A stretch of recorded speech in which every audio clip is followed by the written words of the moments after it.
And on BBC, there was this story. And now they stand on trial before the International Criminal Court for genocide. Right? You know what I'm talking about. Who would have imagined that? What happened? What went wrong? So this is a bit of what I'm going to talk about. Now, I think I have to use this one.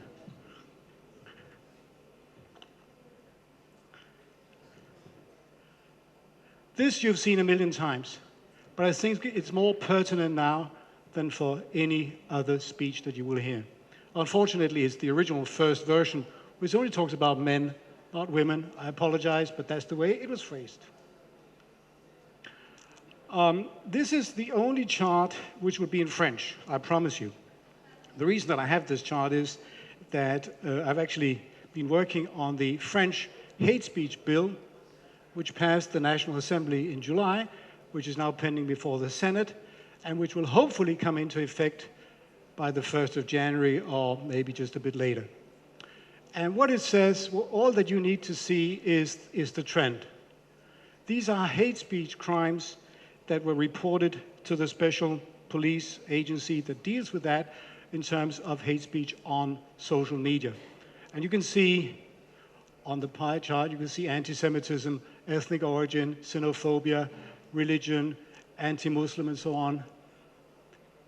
Even if you don't understand French, you can see the trend. Let's look at another one.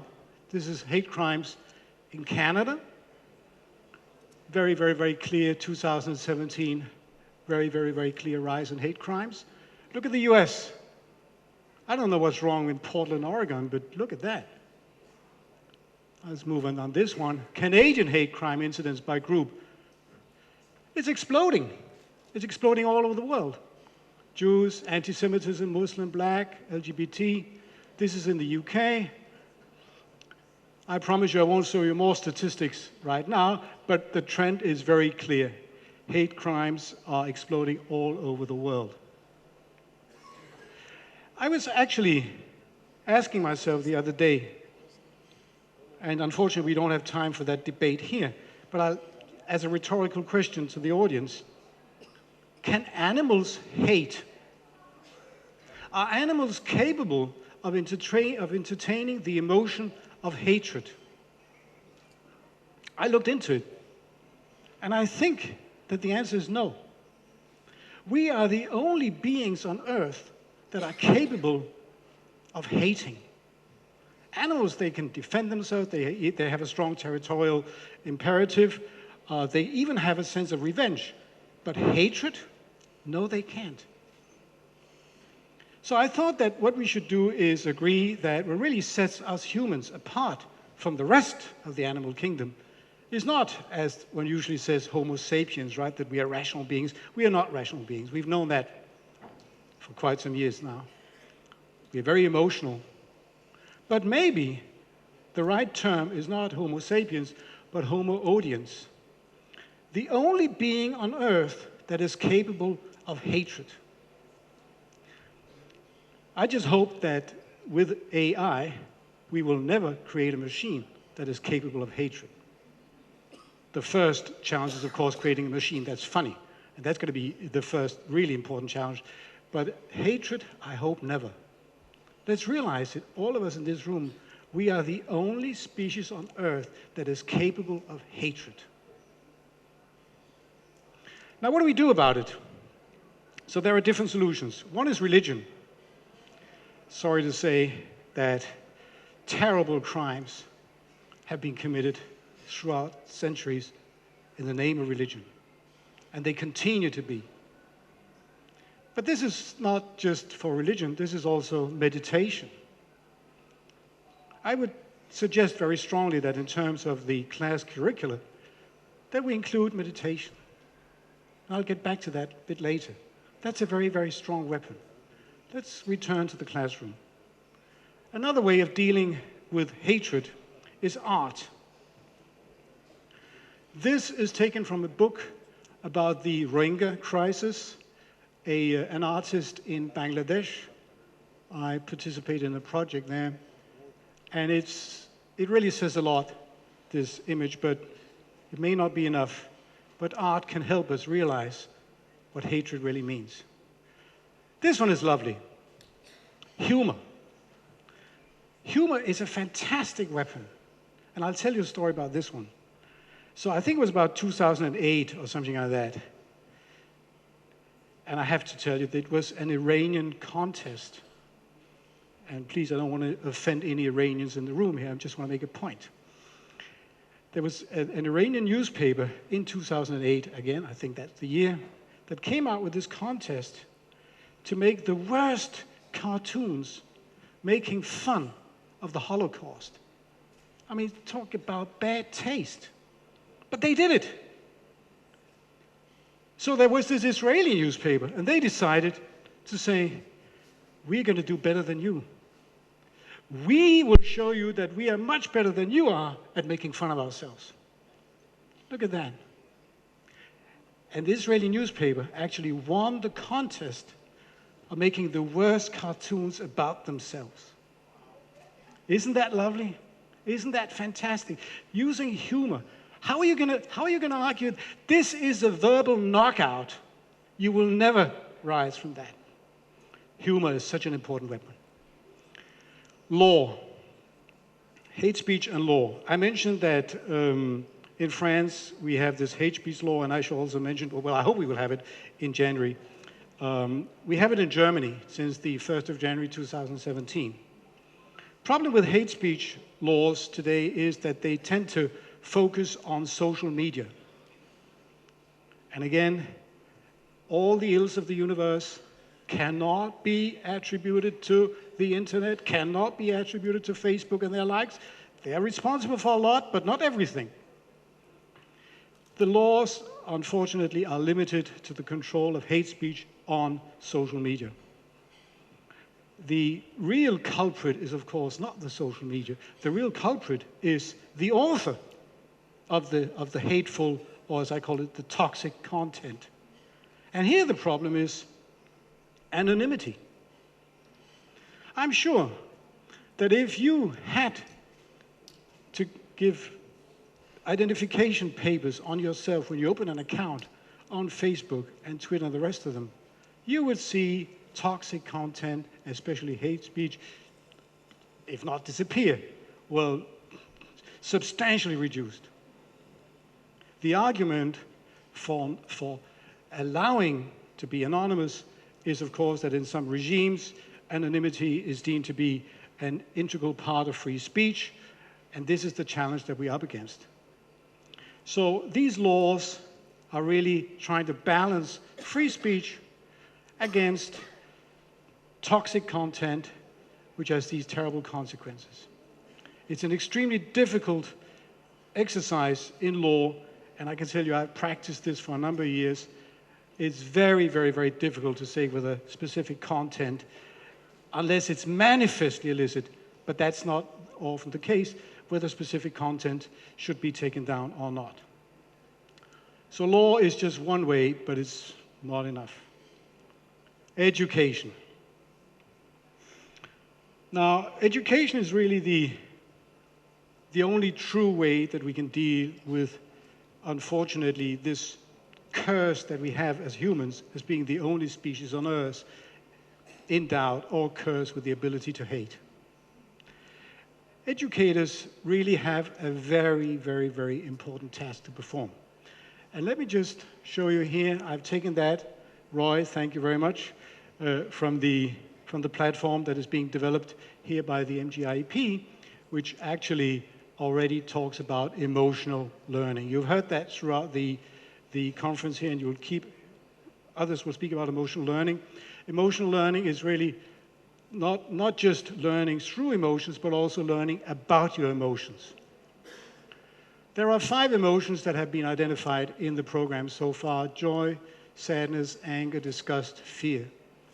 And by working through this program, this education program, you will be confronted with situations where you will have to realize that these emotions are in you, and maybe also, maybe to a certain extent, control these emotions. You see that hatred is not on here. And I think that's pretty good, because we don't want programs to create hatred in our children. So we need to deal with it in an indirect fashion. This is what I really love. Last year, I very strongly recommended that in terms of critical thinking, we should have debates every morning in the classroom from first grade. You remember that? The essential skill. Children of 6 or 7 can be perfectly irritating, and they can really debate if you let them. And at school, every day there should be a debate. Just half an hour. More important than math and history and anything else. Debate. I would say, I mentioned before meditation. I think that should also be part of the school curriculum. But I would say this. This is taken from the program that this organization will shortly be putting out for all of you to use, and I highly recommend that you use it in education, which is the dilemma. Now, the beauty about dilemmas, as opposed to paradoxes, is that there is no true or false solution. Actually, there's no solution to a dilemma. A dilemma is a choice. You have to choose. And the important thing about having to choose is that you are accountable for your choice. Suddenly you have to assume responsibility for going right or going left. And our children should be educated in assuming that responsibility, in understanding the consequences of their choices. The daily dilemma. Now, this is one of them. The trolley problem, again, is taken from this platform, which I hope will be available very soon. So you are supposed to be in charge of either switching this train so it goes right or left, and as you see, either you'll be causing the deaths of Charlie Chaplin or of a number of innocent people working on the railway. And there could be a big debate. I actually saw a prototype version of this, and I saw the children responding to this dilemma. What do you do if you are in charge of this decision?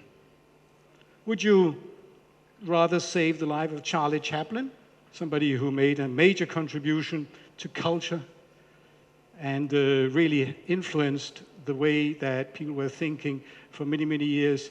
Take some of his most important movies, and you will see how that really influenced a whole generation. But it's only one person. Or would you rather save the life of these 5 persons? Is quantity the only thing that matters? And if we talk about quality of human life, how do we rate that quality? Does Charlie Chaplin, or did Charlie Chaplin have more quality as a human than these 5? And what if it was children? You see, this kind of dilemma is what we need in school every day. After the half-hour debate, after the meditation, the dilemma, the daily dilemma. Discuss it, find out, make your choice. Don't let the children off the hook. They have to decide. If we do that every day, we will instill this feeling of responsibility and accountability, which hopefully will be a shield against hate speech and indoctrination. There is another tool that we can that we can offer our educators to use. I mentioned humor, but before I go to that, the last section, I'll say that there is something very, very, very dangerous about correlations, artificial intelligence, big data. Sorry, Harry. You probably know that I'm of the opinion that science no longer exists. It's dead. The only thing that we have today is correlations. Our cosmology today has been reduced to probabilities. It's not quantum physics, it's just the way we think today. If A, then it's most probable that we'll have B and not C. Okay, that may be true, that may not be true, depending on the data we put into the machine, how much data we have, how pure that data is, who actually decided the algorithm that crunches the data, and so on. So we come up with a correlation. And we believe that's the truth. Okay. It doesn't satisfy me. in terms of epistemology, in terms of understanding the universe. But that's the way it is. It's a powerful tool. The danger of correlations is also that it can be terribly manipulative. Now, we all know the discourse of populists that say immigration leads to unemployment, right? So they'll take one statistic talking about immigration, they'll take another one talking about unemployment, and say clearly these two things are causally related, right? That's one populist way of doing things.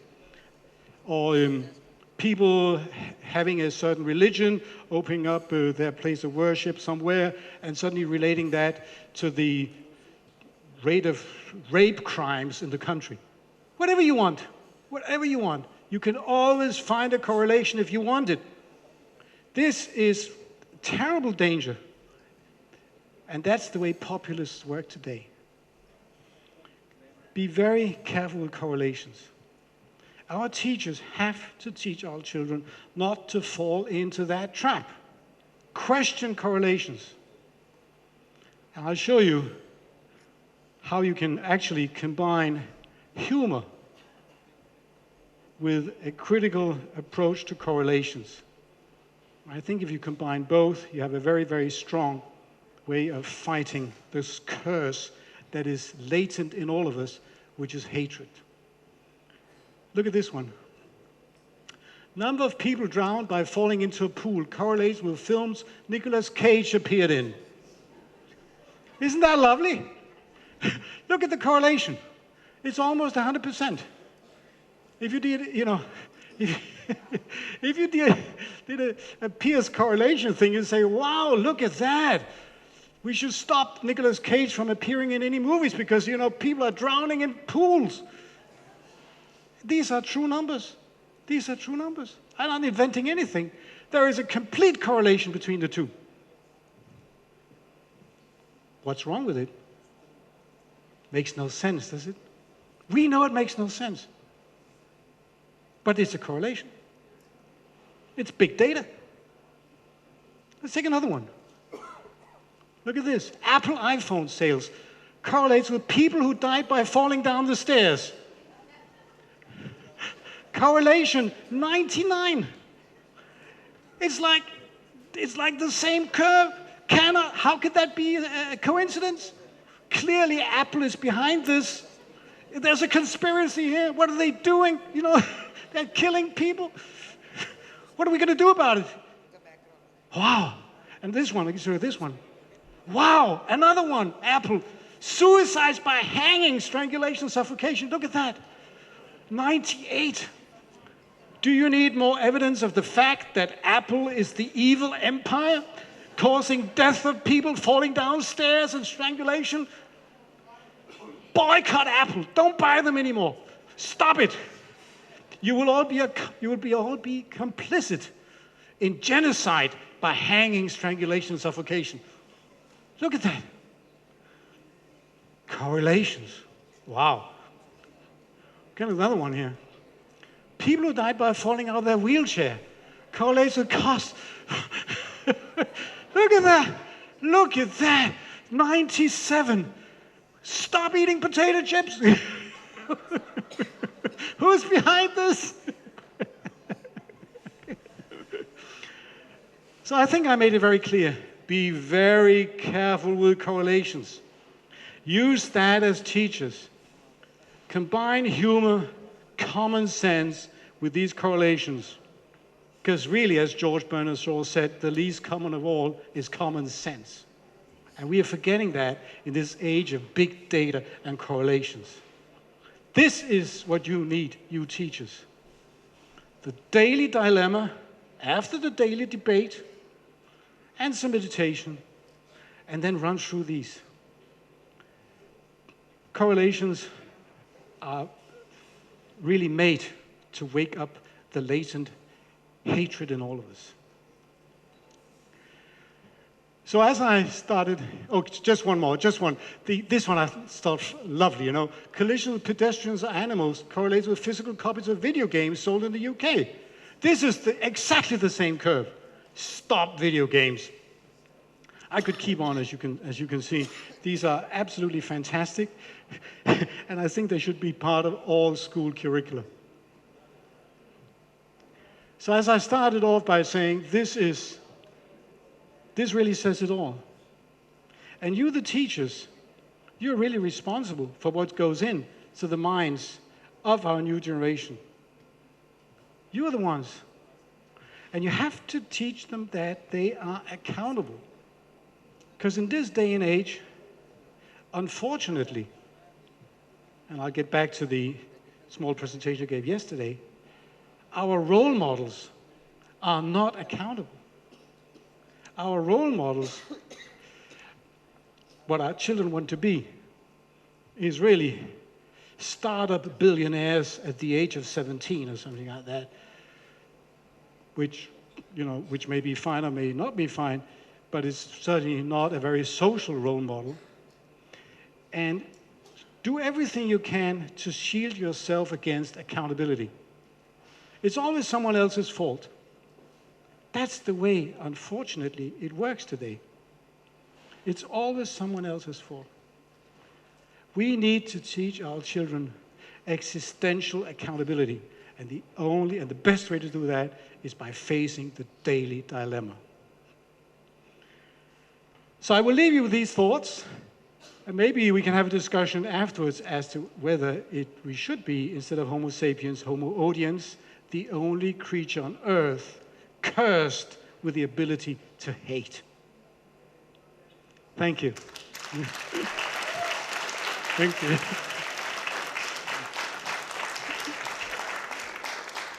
Thank you. Thank you, Dan. You've always been a very remarkable speaker, and we've had great fans even last year. So if you want to catch up with more questions and answers with Dan, then AMA is the time that you must be here. Thank you. The question of that, all this comes up either with the lions that eat the cubs or with the hyenas. All of that can be explained as an instinctive defense of your own power in the tribe. It is not hatred, which is a conceptual entity that the mind entertains, which is abstract. It is not preserving yourself. It's not revenge. It's not territorial. It's not maintaining your position. Hatred is something different. Hatred is an independent character. And I would say lions, in that example, which always comes up, it's not hatred. Is hatred an independent character? Sorry? Independent thing. Hatred is an independent thing. You say that? Feeling of hatred, you're saying that a feeling of hatred is an independent one. Yes, it's an independent emotion, okay. And which is one of the reasons why I like very much that Roy and his team did not identify that as an emotion on the learning platform, because in spite of the fact that it is an independent emotion, we certainly don't want the learning platform to arouse hatred. It should arouse anger and joy and the rest of it, because those are emotions that can be very helpful and that can be needed in certain situations, while hatred is a 100% negative emotion. There's nothing good to be said about it. Anger, yes. Joy, yes. Frustration, yes. Not hatred. Right, thank you. Thank you.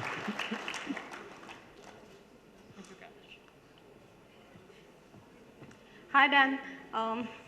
Thank you for bringing such an important topic here.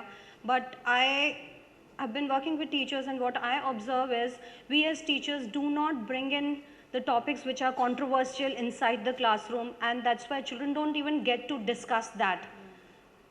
So it's like recently in India had a case of Babri Masjid and Ram Temple, and children have their own perceptions about it from their own households, whatever they are talking. There was never a discourse, and I was discussing that inside the school, and teachers said, no, we don't talk about such things. So you said debates, there will be debates, but they will never be on controversial topics which will reduce hatred and increase acceptance. So how would that happen? How as we teachers can do that? Because management decides our... I realized that's also why I didn't go into more topical and local conflicts, because first of all, that would be controversial, and second, it would really not defeat the purpose of this presentation. We should keep it at the conceptual level. So what you're talking about here would maybe be a taboo subject. Maybe it would even create friction within different generations of the family, and so on and so forth, in the local environment. Of course, you should not expose children in the classroom to that kind of situation. Absolutely right. So keep it on the abstract. Keep it on the dilemma. This is something that will that will teach children to grow their sense of being accountable for their choices. I know I said it before, but that is really the exercise. You have to choose, and then nobody chose for you. These are the consequences. Now, there is a very interesting philosopher, Clifford, who developed what is called a special ethics of the duty of knowing all the facts before you act. So this is an ethical theory. I wouldn't say that I subscribe to that theory, because if you have to perform due diligence before you act, you will never act. And you cannot be blamed, and you should not be blamed for the unexpected consequences of your actions if they really are unexpected. But you should learn through education, through dilemmas, what are the consequences that can reasonably be expected? And those are the ones that you should be held accountable for. Not some sort of ethical, complicated, Clifford-based philosophy which will just create no action at all. So this is the kind of thing. There are limits to what you are accountable for. Of course there are. But within those limits, you are accountable. And that's what we can teach our children without speaking about the specific conflict.